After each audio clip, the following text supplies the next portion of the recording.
policies.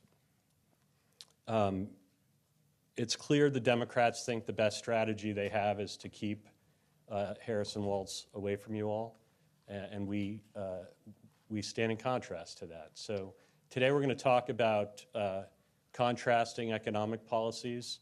You'll recall from the convention, we had a day which was about making America wealthy again, and the senators are here to help contrast the Trump vision for making America wealthy again compared to the policies of Harris and Walz. With that, I'll give it to Senator Rick Scott. First, it's great to be here. First thing, I'm here with my good friend, Senator Ron Johnson. We are two business guys that built companies and focus on how you build a company and get the economy to go. I actually had the opportunity to be the governor of Florida and focus on how we could rebuild the Florida economy, because in 2010, our economy had been devastated. In 2010, more people left Florida than moved in. In 2010, we had 1.1 million homes in foreclosure. In 2010, home prices had dropped in half in 4 years. It was very difficult to get a job. If we go down the path of Harris, that's exactly what's going to happen. Here's a choice. Donald Trump is a business guy, understands how businesses work. Harris has no earthly idea how businesses work. Her vice president pick has no idea how businesses work. They've not built businesses. They've not had to deal with a profit loss statement. They've not dealt with the cost of a commodity like energy. They've done none of these things. When Donald Trump was president, inflation was low. Gas prices were $1.87. Probably the most important thing you can do if you want to have a good economy, have less expensive energy. It's the most important thing you can do, because energy goes into everything, into every product, every service, everything we do. But you can just look at it. Grocery prices are up. Gas prices are up. Rent's up. I don't know what you can find that's not up. And it's all caused because of these things. One, high energy prices, which is intentional on the part of Biden and Harris. Number two, the regulatory environment. No one walks into a business and says, hey, I hear you have some new regulation you have to comply with. I'll pay you a little bit more money. If you look at what Biden and Harris have done with the regulatory environment, they've made it very difficult for our companies to compete. All it does is raise the cost of them to do business, which they're going to have to pass on to the consumer. Same thing with permitting. If you can't get a permit, or it takes you forever to get a permit, right, you're either going to have shortages, all right, or you're going to have to spend the money to get the permit. So what they've done, you can see what they've done just in the last 3.5 years. If we continue down this path, it's just going to get worse and worse. You look at mortgage rates. They're around 2% when Trump took office. They're around 7% today. There's nothing that they've done that's been good for a family. I grew up in a poor family. I actually lived in public housing in Illinois, growing up as a kid. If my mom was alive today, she'd have a hard time paying for groceries, hard time paying for gas, hard time paying for the rent. And wages haven't even come close to staying up with this inflation. Her idea of having basically price controls, it's never worked anywhere. This is pure socialism. I want a free market. I want a bottoms-up economy. I want capitalism. That's what Trump stands for. What Harris stands for is what Maduro and Chavez brought to Venezuela. I just did a rally down in Miami of 50,000 people. They rejected it because nobody is in better shape down there unless you're part of the Maduro regime. Everybody has gotten hurt.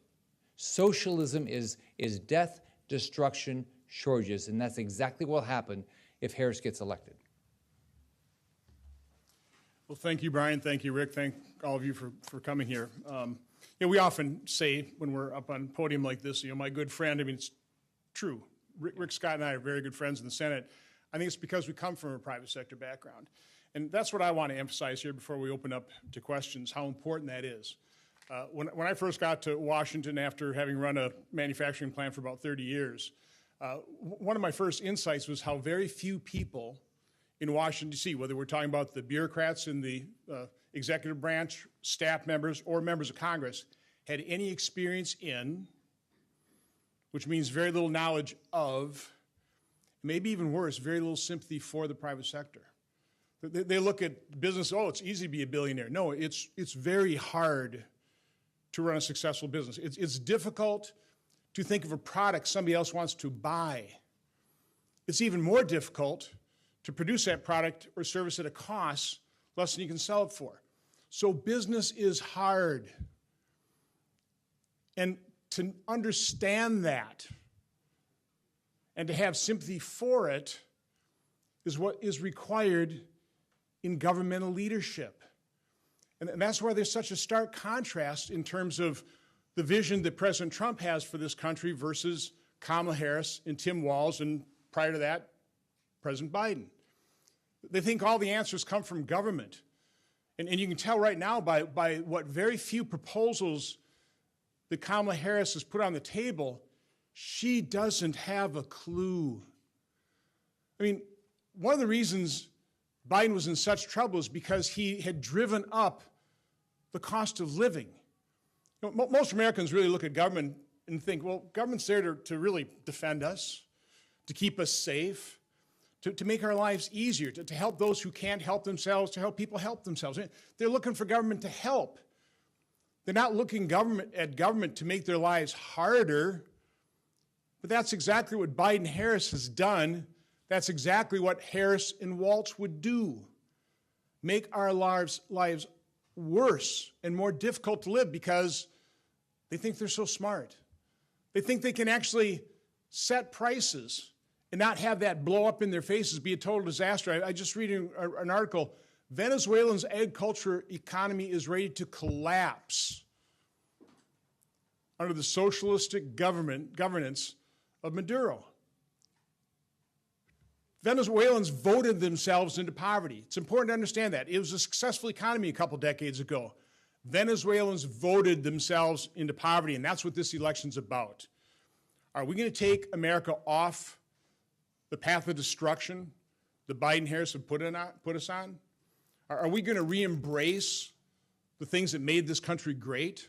Freedom, a free market capitalist system with a reasonable level of regulation, a reasonable amount of taxation? Are we going to elect somebody who understands how difficult business is? And the role of the president is to make life easier for American citizens. That's really the question. I think it is noteworthy that President Trump is unveiling his energy policy. It just shows you right there that he has the insight, as Senator Scott talked about. Energy impacts the price of every good and service in this country. And when you artificially drive the cost of energy up by a war on fossil fuel, you're making life more difficult for Americans. So again, the difference could not be clearer.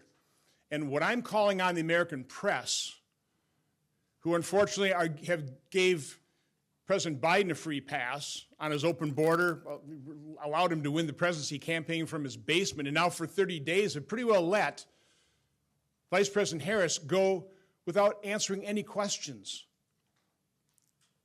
The American people need to understand what she is proposing. They need to understand how destructive these proposals would be. Additional massive deficit spending, price controls. They need to understand these things, how Medicare for all means the end to private insurance. Remember President Obama, if you like your health care plan, you can keep it. That was the 2013 lie of the year. And Kamala Harris wants to do away with private insurance totally. So the mainstream media, the legacy media, the corporate media, you better start asking questions because the American public deserve answers from Vice President Kamala Harris. With that, we'll take some questions. If everybody would identify themselves and their outlet when called on, that would be helpful. Good. Yeah. Zach Wise with the National Journal. The Wall Street Journal, different journal, reported in July that the policies under Trump would actually cause more inflation than the policies under Biden, and you've said the policies won't change between Biden and Harris, and we can pretty much assure of that. What do you make of that? This is from the Wall Street Journal, and they're citing many economists. Let's look at the numbers. Trump was in office. Where was inflation? It was way under 2%. Gas prices are $1.87 when we left office. Let's look under Biden and Harris. I mean, you can look at all these numbers. I mean, it's as simple as that. Do you have a choice? You can look at we have two people that have a track record. And who are you going to pick? I'm going to pick the business guy that understands that you've got to get the economy going again, that you've got to get energy prices down. You can't have higher regulatory environment, higher taxes, higher fees, higher permitting, higher everything, and think prices are going to come down. It's pretty simple to me. And I would think the premise of that study was the tariffs that President Trump is proposing, and those tariffs are meant to discipline China.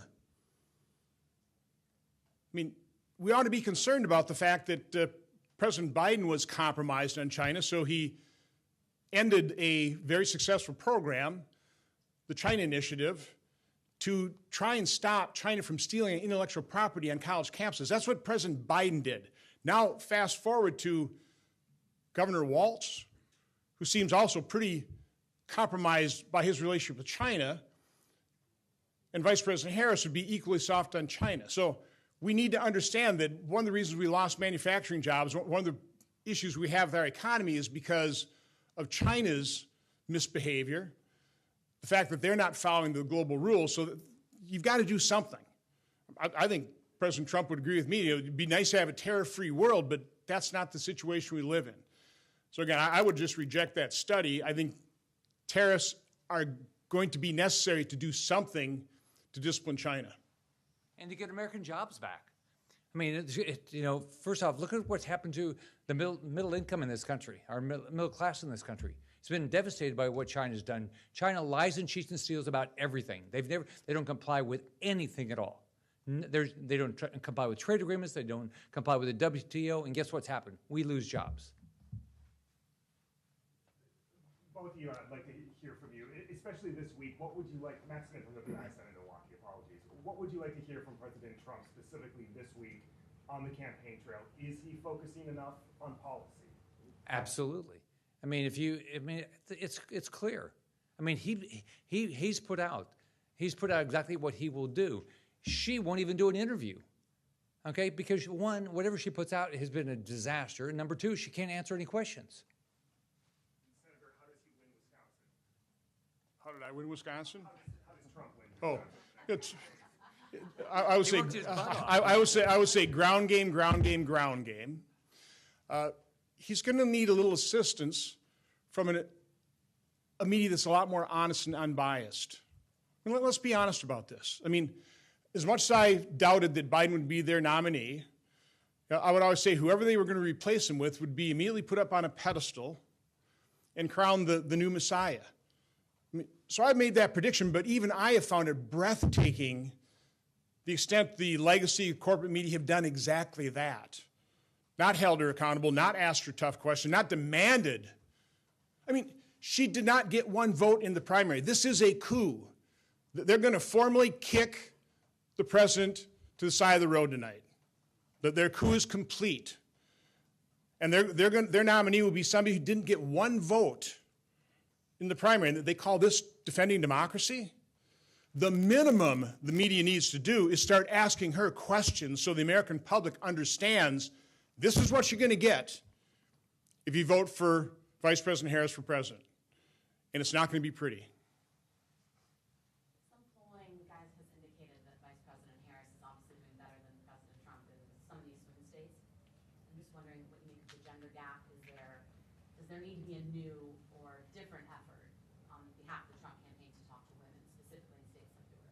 I can talk about Florida. Trump's doing unbelievable. I've been in every county in the last 8 months. There was no energy for Biden. There's no energy for Harris. We know what socialism is in Florida. We have a lot of people that have come from Cuba and Venezuela and Nicaragua, and they've dealt with it. It's completely rejected there. So Trump is doing unbelievable in Florida. If you want to talk about the gender gap, let's talk about really what women want in terms of the elected officials. They want somebody who will provide security so they feel safer. Does an open border provide security when we see all these migrant crimes, these rapes, these murders? Women want a strong economy so they can take care of their families. These are things that President Trump delivered. And I will point out, because I've been pretty upfront in terms of the abortion issue in Wisconsin, all the Dobbs decision did was to send it back to we the people to decide at a state-by-state level in terms of at what point does society have the responsibility to protect life. That's exactly what President Trump has embraced. Not a national policy, but let we the people decide in each state. So he's been very upfront with that. He hasn't dodged that issue. He's responded to it, and I think he's responded to it in a very responsible way. So, again, if there's a gender gap, it's not based on policy. It's not based on the ideas of one candidate versus the other. It's, again, the legacy of the corporate media is just not asking her the tough questions and fleshing out exactly what her beliefs are. I would just add, polling has done exactly what we predicted it would. If you look back at Tony Fabrizio, the campaign's pollster, predicted weeks ago when Harris had been anointed that we would see a honeymoon period, it would drive up numbers, and then there'd be a plateau. We believe internally, based on the data, that the plateau is reached. Obviously, the 4-day infomercial has begun, and we think on the other side of that, essentially the race is where it was expected to be, and now we get to the business of having a campaign. Yeah. Thanks. Frank Ordonez with NPR. Senator Scott, Senator Johnson, can you talk about kind of like your role in Chicago, why it's important for you to be here? Obviously, you're among some very high-profile surrogates. Why is it important for you to be here in Chicago during the DNC? Sure. First, I want Trump to win. It's better for my family, it's better for my state, it's better for everybody in this country. That's number one. I'm here to help Donald Trump win. And I'm here with Ron Johnson, two business guys that know the difference between the two. And then I brought in the experience as a governor. I can tell you, if you want to kill an economy, do what Harris is talking about doing. Raise the taxes, raise the fees, make it more difficult to have a new regulation for everything, make it more difficult to get a permit, and raise energy prices. You do all that, the economy's going to continue to go down the path that's gone down with Biden. You're going to have higher and higher and higher inflation. You're going to have less opportunity. And look at the numbers. We're not adding full-time jobs in this country. We're adding part-time jobs in this country. I mean, the Biden economy is a horrible economy, and Harris is all on board for that exact economy. She's even worse. This idea that she came out with price controls. I mean, you will have shortages very quickly, and you know how you're gonna probably all this big socialist stuff that they're going to talk about. You know how they implement it? You put people in jail. I mean, this is what socialists do. It's always oppression. It's always death. Look anywhere. There's nowhere in the world socialism has worked. My state, we just had a rally of 50,000 people just in Miami, Venezuelans, because they're fed up with Maduro's socialism. So how does being here help Trump win? Get the message out. We're here to explain the difference between the two of them. Yeah, again, I don't think we can overstate the importance of the contrast between people who have the experience in the private sector, know how an economy works, and career politicians that don't have a clue. And like I say, just take a look at Vice President Harris's proposals. I mean, they literally are a fantasy. Again, they may sound good. Oh, prices aren't ever going to go up again. That's not the way the world works. Donald Trump understands that. She obviously doesn't. I'd say another reason I'm here is, having been chairman of Homeland Security, I was monitoring the situation at the border for years. Under President Obama. By the way, he sparked this with DACA. That was the first, and that is the proximate cause of all these other subsequent border crises, is his unlawful deferred action on childhood arrivals. But, I've been tracking this, and I saw how Donald Trump successfully dealt with the issue. Brought it down from his peak, about 5,000 a day, just for 1 month, down to a little over 500. President Biden, in December 2020, averaged 10,000 people a day. 7,000 people per day over his entire administration. One day he had 14,000 people a day, illegal immigration. That impacts the economy. There are reports New York is spending billions of dollars on their illegal immigration problem. Chicago, they can't have, they're spending, I heard that on news report to $800 million. That's money that's not available for taking care of the citizens in Chicago, in New York City, and this is happening all around the country. So their open border, again, the negative consequences, we'll be feeling those for years, if not decades to come, but they have a very definite economic impact. And particularly for people at the lower end of the income spectrum, people looking for entry-level jobs, they're the ones that are going to be competing with illegal immigrants that are being hired by unscrupulous employers. This isn't good for anybody. Like Senator Scott said, I'm all for legal immigration, tied to our economy, controlled. This illegal immigration is awful for our economy and for Americans. Couple more. Julia Johnson, Fox News Digital. Top surrogate for the campaign for the Democrats, Chris Coons, defended Kamala Harris's proposal and said that assured Americans that she believes in the free market. And I'm just curious, he says because they're increasing the supply, he cited additional housing as a reasoning for that. And I just, what's your thoughts? Does Kamala Harris believe in the free market? So Chris Coons' extensive experience in the private sector is what again? I'm not familiar. Yeah, I doubt he has a clue. And by his comments, he obviously doesn't have a clue.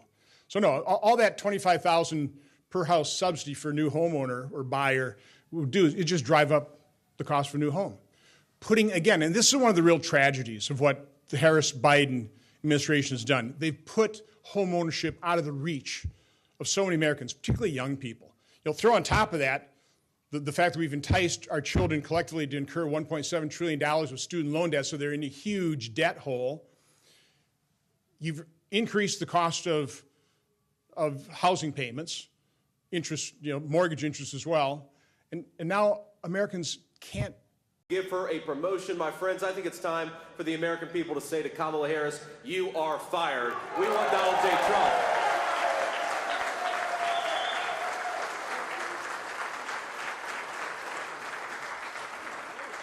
Now, the other thing that I find interesting about Kamala Harris's campaign is that even though 99% of the mainstream media is in the tank for her, right? I mean, look, remember, these are the same group of people that told us for 3.5 years that Joe Biden, who couldn't complete a sentence, was Albert Einstein. Now they want us to believe that Kamala Harris is Abraham Lincoln. You see the completely dishonest coverage. But even despite that, Kamala Harris is running from them. And I think a little bit like a campaign really is an extended job interview with the American people, right? So this is a person who is asking you, the American people, for a promotion to President of the United States, but she refuses to sit down for an interview, even with the extremely friendly media. Now, is that a person that we should reward with a promotion? No, I don't think that it is. And I think that if you're terrified to sit in front of completely sympathetic, biased media, then how can the American people ever trust you to sit in a room with Vladimir Putin or Xi Jinping or the leaders of the world that the president has to deal with? Now let's just take stock. Let's take stock of the Trump record, not just the vision, because Donald Trump isn't just going out there making promises about what he wants to do. My friends, he already did it. And didn't we have a hell of an economy when Donald Trump was president?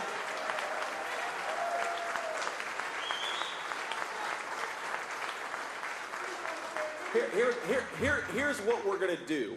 We are, first of all, going to unleash Pennsylvania energy workers. We are going to drill, baby, drill.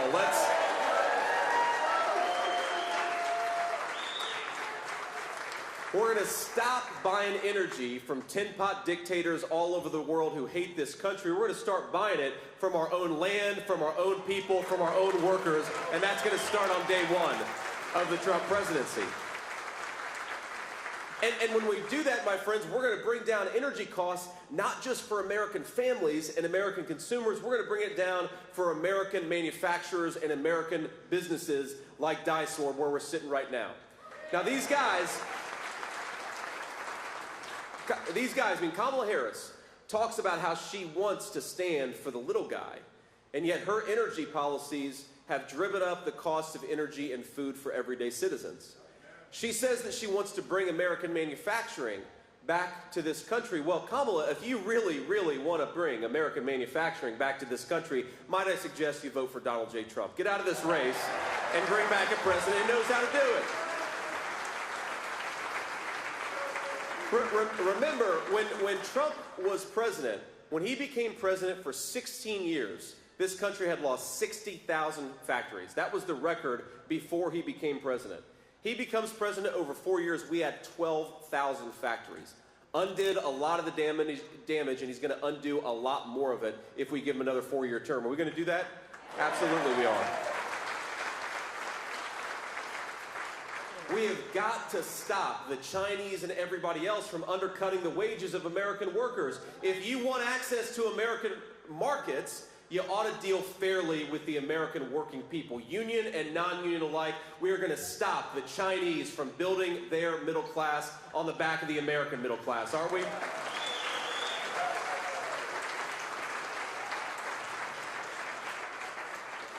We're going to unleash American energy, which drives down the cost of manufacturing. It also makes it possible for a lot of poor families to heat their home this winter.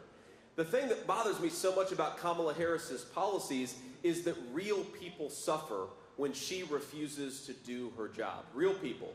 Ladies and gentlemen, I grew up in a poor family. I remember talking with my mamaw during very cold winter nights about how low could we turn the heater and still be able to live comfortably in our house that night. That's the conversation that American families have every single day when you have a vice president like Kamala Harris who's raising energy prices instead of lowering energy prices. It is a disgrace. I think whether you're rich or poor, if you work hard and play by the rules in this country, you ought to be able to afford to heat your home on a cold winter night. Ain't that right?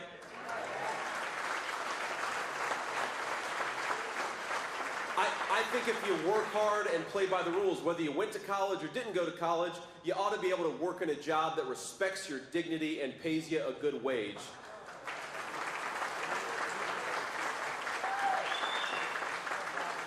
And I believe whether you're the owner of a company like Dysorm or a worker in a company like this, you ought to have a president who stands up for your business and your job instead of a vice president, Kamala Harris, who's been trying to tear all that stuff down.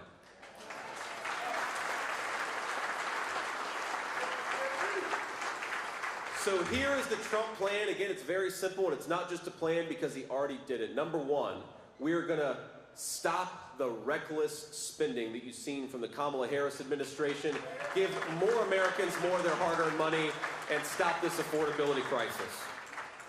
We are going to cancel these ridiculous regulations that make it hard to manufacture and build things in the United States of America. Just today, I read about a power plant regulation coming from the Kamala Harris administration that would shut down a ton of American power plants. Who's going to benefit from that? The Chinese. Now, they say they care about our environment, but if you're manufacturing more and more in China, the dirtiest economy in the world, you're not benefiting the environment, you're not benefiting American workers, you're maybe benefiting Kamala Harris's donors, but you're not benefiting the American people. We're going to unleash American energy, make this country energy dominant again. Donald Trump already did it. We're just going to do it one more time. Now, I want to bring the press up here to take a few questions, but before I do that, I just want to offer a few observations and a few remarks on the state of this campaign.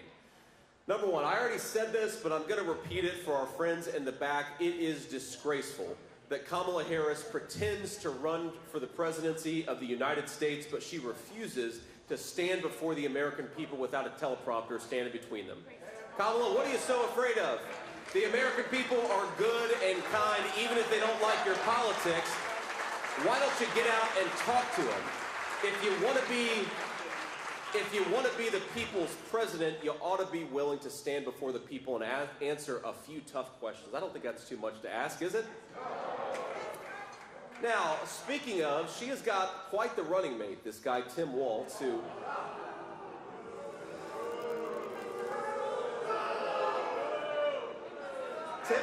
Tim Walz, I swear, before the end of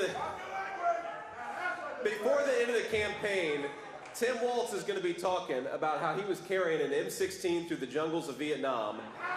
But this guy, everything that comes out of his mouth about his military service is at least 25% a lie. And, you know, it occurred to me, the closest Tim Walz has ever come to combat, even though he says he carried a weapon in war, the closest Tim Walz has ever come to combat is when he let rioters burn Minneapolis to the ground a few years ago, right?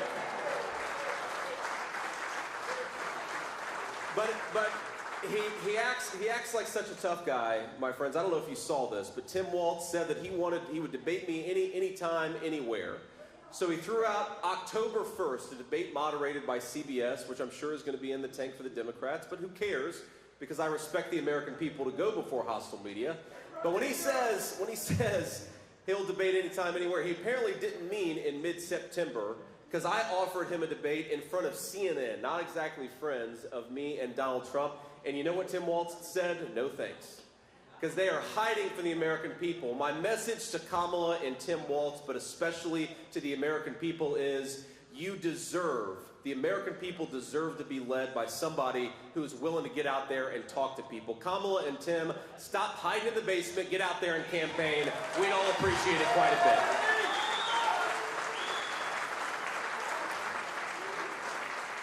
Now, like I said, I'm going to bring up a couple of these great business leaders, but before we do, I'd like to answer some questions from primarily local Philadelphia press. We've got to get out of here and go get a cheesesteak. We're going to go get a cheesesteak after this, right? We are in Philly.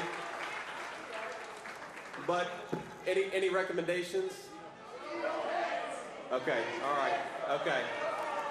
Steve's has got some partisans over here. But let me say, let me ask the local media here. If you're from the local media, raise your hand first, and then I'd like to answer a few of your questions, and if we got time afterwards, we'll get to the national folks. It's very bright, so it's hard to see all, but ma'am, I believe in a black shirt. Yes. Here we go. Rosemary Connors from NBC Philadelphia. Senator Vance, what's your message to Pennsylvania voters on abortion? Has your opinion changed? Do you think there should be a national ban, or should it be left up to the states? Look, it's okay. It's all right. It's all right. Look, first of all, I think it's important to be honest about what Donald Trump and I are focused on here. And what Donald Trump and I are focused on is making the American dream affordable again for Pennsylvania families. That is what we're focused on. Look, on the abortion question in particular, what President Trump has said has been very direct, and I think honestly he's tried to find some common ground in this country that has been divided by this question for 50 years. He said, look, Pennsylvania is going to want to have a different abortion policy from Ohio, which is going to want to have a different policy from California. Let the states decide. Let the people in those states decide. And I think it's important to point out just how different Donald Trump's common sense approach is from our opposition. Because these guys are talking about taxpayer-funded abortions up until the moment of birth. That is sick stuff. Whether you're pro-choice or pro-life, I think we can all agree that we do not need to have American taxpayers paying for abortion at 33 weeks of pregnancy. It's gross.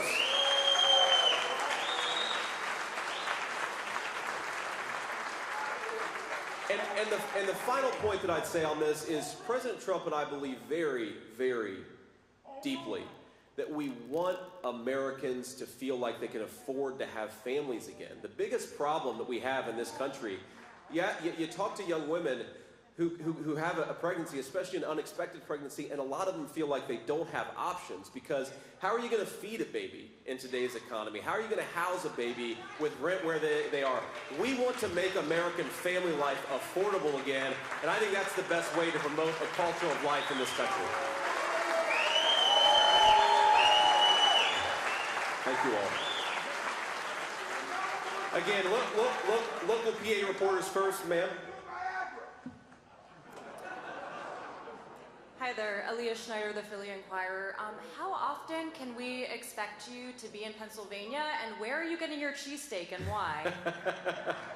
Well, I'm going to be in Pennsylvania as much as you find people will have me. How does that sound, all right? Look.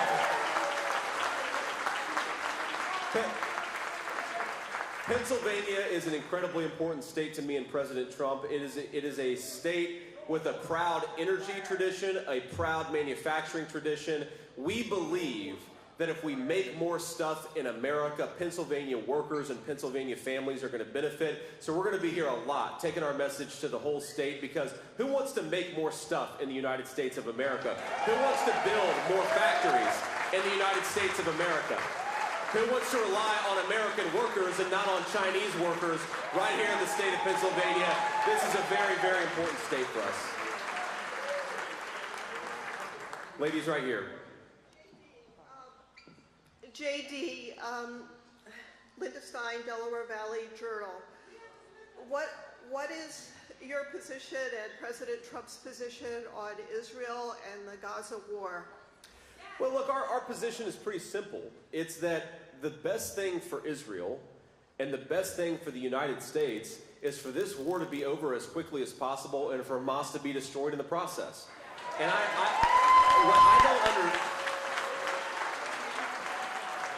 Linda, what I don't understand is you have Kamala Harris, who says that she's really concerned about civilian casualties. Well, I'm very concerned about civilian casualties too. But if you're concerned about civilian casualties, you want the war to be over as quickly as possible, and you want to destroy Hamas's ability to fight.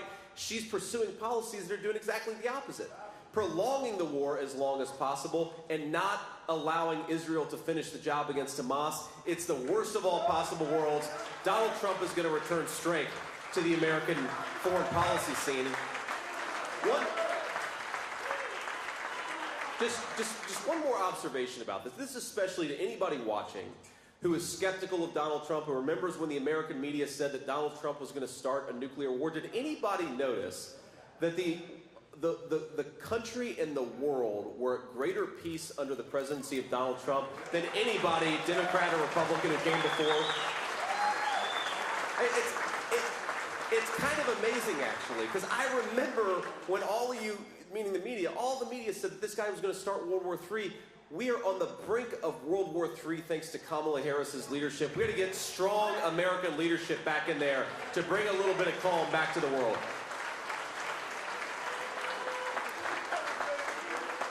Pennsylvania? I love this. Who is this guy? We need to bring him on the plane with us. Senator? Yes, sir. On July 21st, Donald Trump was ahead of Joe Biden by 4.5% in an average of polls in Pennsylvania. Today, it's a statistical tie between Donald Trump and Kamala Harris. One, do you believe the polls? And two, if you do, how do you get that ground back? Well, look, I don't believe the polls when they say that we're up. I don't believe the polls that say that we're tied. I don't believe the polls that say that we're down. Our job is to win the trust of the American voters, not public opinion polls. I think, look, what I think, and I saw this in my own race for the Senate, I remember when all the public opinion polls in August said that I was going to lose my race for the United States Senate, and then I won in a pretty convincing fashion just a couple of months later. I believe that the media puts out these polls knowing that it's going to depress turnout, and it's going to make the conversation about the polls. Who cares what the polls say, whether they say we're up or we're down? What I care about is that Americans can't afford groceries. That's why we're running, and that's the problem that we're going to fix, and that's why Donald Trump, I believe, is going to win the state of Pennsylvania. He's going to win the whole country. PA? John Cole, Pennsylvania Capital Star, based in Philadelphia. As you talk about the economy, what does the Trump-Vance ticket believe the federal minimum wage should be? If Trump gets a second term, would he support raising it, or should it stay the same? And is there a specific number that he would support it at? Well, look, President Trump believes very strongly that the best way to promote raising Americans' wages is with tight labor markets. When an employer has got to pay a good wage to attract the right people, and you know the way that you destroy, whether you have a higher minimum wage or a lower minimum wage, the way to destroy the wages of American workers is to import 20 million illegal aliens and let them stay here with work visas. Kamala Harris's entire economic approach is to pursue policies that destroy the wages of workers, that raise the cost of goods, and then to say, well, don't remember that I've been vice president for 1,300 days. But when I get out there, somehow I'm going to wave my magic wand and fix all the problems that I cause. Nobody believes that Kamala Harris can do that. And why do we have, I'll tell you, y'all may not pay as close attention to this as I do, but when you look at, there's this chart out there, and it tracks the wages of American workers against the size of government and corporate profits. And what was happening is that for a very long time, corporate profits were doing just fine, and government was getting bigger and bigger. But you know who was really struggling? The wages of American workers. And then there's this thing that happens where the wages of American workers sort of shoot straight up. And you know what happened? Was Donald J. Trump became president. Because when you have companies that have to hire American and have to buy American, that lifts up all American workers. I don't care if you set if you set the federal minimum wage, whatever you want to set it at, call it $30 an hour, and you let in 25 million illegal aliens, nobody is going to make $30 an hour because the illegal aliens are going to undercut the wages of American workers. You want to raise wages, build more in America, buy more in America, and send the illegal aliens home, and that's exactly what Donald Trump and I are going to do.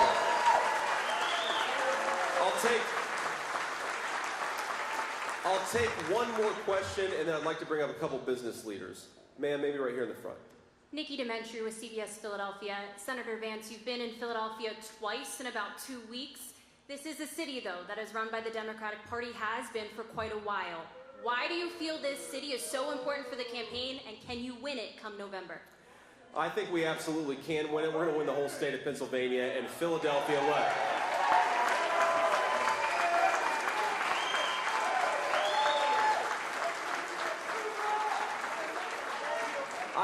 I'd ask voters in Philadelphia and across the whole state a very simple question. Has your life been better off under Democrat leadership?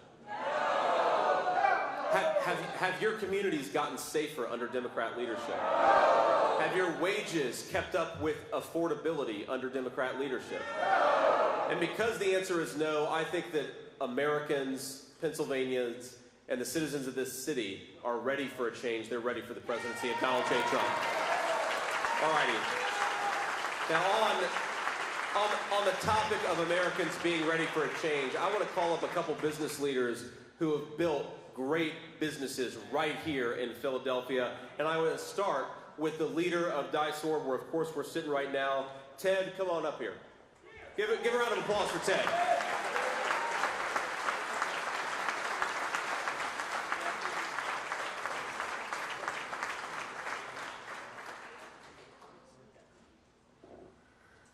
Thank you very much, Senator Vance, future Vice President Vance. It's an honor to have you here with us today. I got to tell you quite honestly, I didn't know a lot about Senator Vance until he was nominated for Vice President. I've come to learn quite a bit, and I'm beyond impressed. He's the guy we need, along with Donald J. Trump, to lead this country the next 4 years.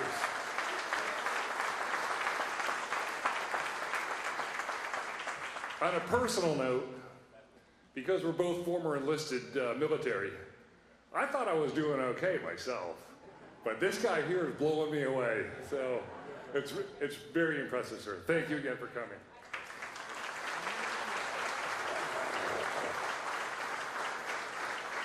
Ted, I appreciate the kind words and appreciate this great company that you built. I now want to call up, and Sam, don't be mad at me if I screw up your last name here, but Sam Theavanayagam.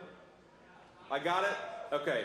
I hear people just call him Sam T. So Sam T, come up here and say a few words. Give a round of applause for Sam T.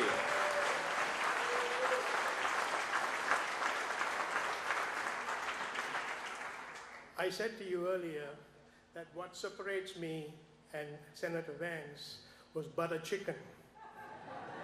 Because his wife is vegetarian and of Indian descent. I am of Indian descent. So Senator Vance actually split the script by doing exactly opposite to what I did. But it's interesting that in the last 4 years, I serve as a defense contractor. In the last 4 years, there has been a huge erosion of the Department of Defense, the defense industrial base that actually supports the DoD. And that is a huge issue with peer threats like China and Russia, we're going to have a huge problem at our hands, and manufacturing is the way forward. Workforce development and making sure that we are investing in our people so that we can increase capability, increase capacity, increase competency, and oh, by the way, we will be confident doing that. The two words that separate me and him was butter chicken. By the end of the year, that it'll be down to 2 letters, PP. All the best, sir.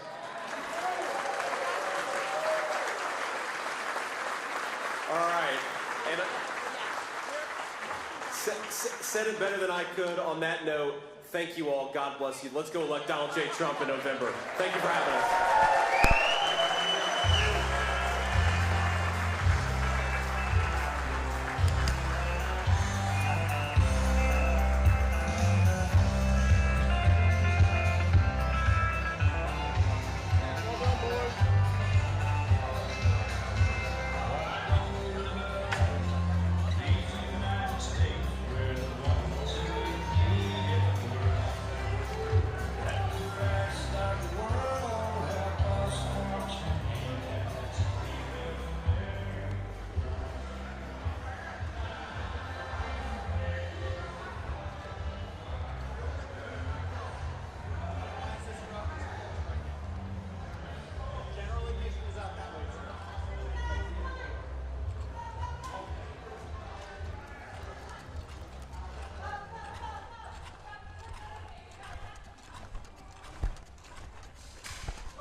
Your stuff in the back.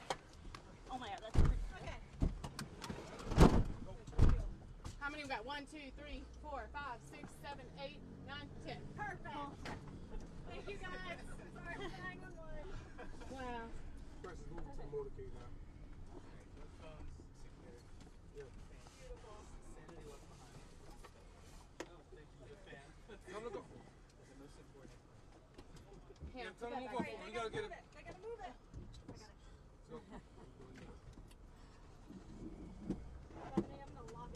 Press is set. Thank you.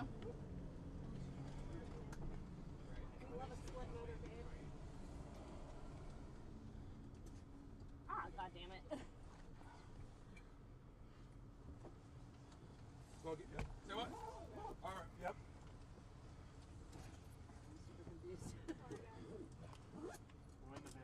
I said pack up everything you don't immediately need, didn't I? I didn't expect you guys for a while. You ran through a speech.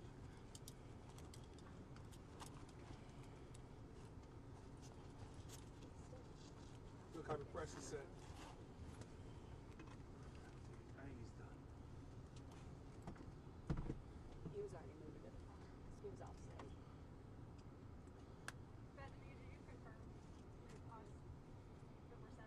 Yes. I'll let him know. You let him know too, didn't you? Yep. Yeah. Wait, let him know what? That we're loaded and ready? Yep. That we brought the drinks?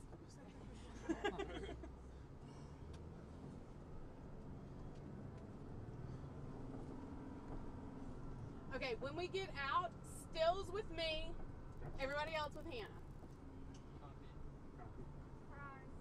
He said he'll be heading to grab a Philly cheesesteak.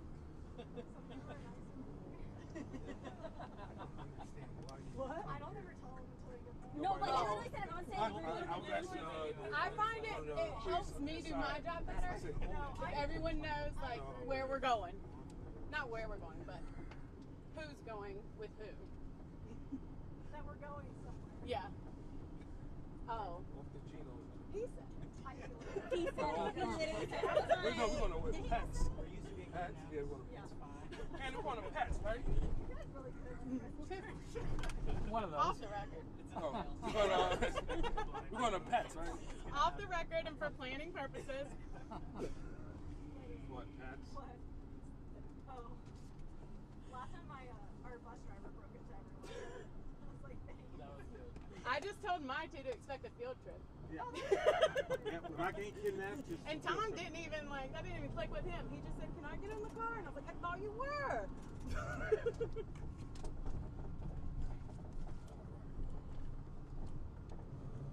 Y'all got it in Google Maps. We got like 15-ish minutes. 15-ish minutes.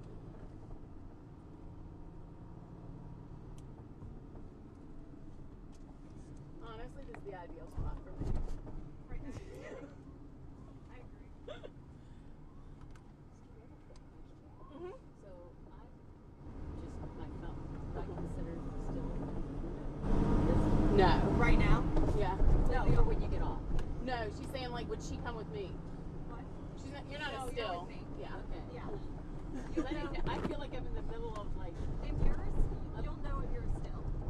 You stay with me. This is still.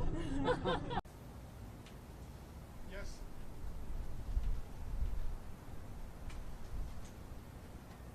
Yes, I got you loud and clear.